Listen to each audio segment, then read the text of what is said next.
แต่ขาคอพวกเขาเป็นของหน้าเนี่ยเขาบอกแรงมากนะ ท่านหมอใหญ่อีหลีได้นี่นะ เพราะใหญ่แห้งบริษัทญาติบริษัทยังไง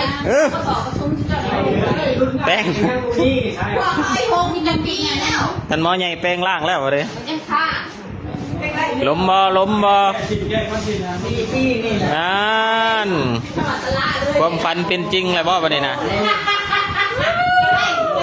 ความฝันเป็นจริงแล้วบัดนี้ ทำเป็นอย่างเฟิร์ เสียแต่มันอยากสั่นเนาะมันอยากสั่นในยันในบ่ได้ได้บัดนี้เสื้อนี่บัดนุ่งส่งนุ่งนั่นน่ะเข้าไปนะนุ่งสินเข้าไปนะ เอาเข้ามาตั้งให้เป็นเร็วเพราะว่าสีโดนพอดี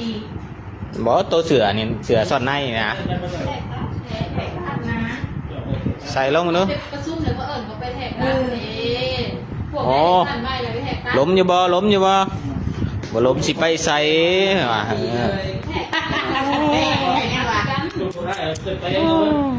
เอื้อยว่าจนสิเข้าบำนาญแน่นี่เนาะ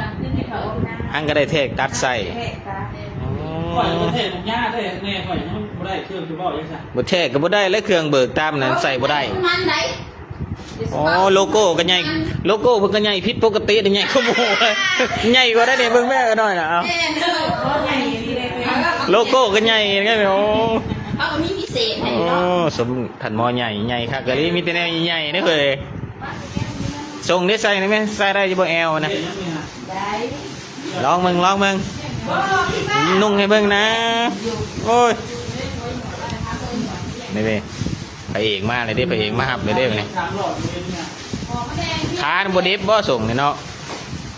รอบ ล่างที่เครื่องใหม่นี่วะนี่หมวกได้ล้มอยู่หัวนะหมวกนะ ตัวได้กินขาดจอยตัวหลุมหรือตัวหม้อน้อยน้อย หมวกล้มหัวบ่ เสนอขันได้มูกับที่ผสมนี่เองว่ะโอ้ยเอาเสนอให้มันเป็นของได้ปี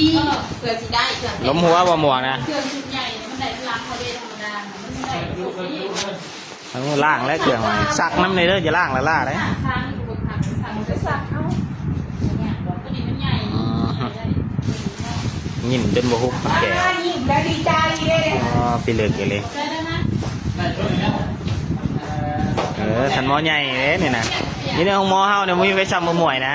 จะบอกเขาเลยนะ มวยใหญ่กูมูแล้วนี่นะ ที่ได้บำนาญที่ได้สุดงาม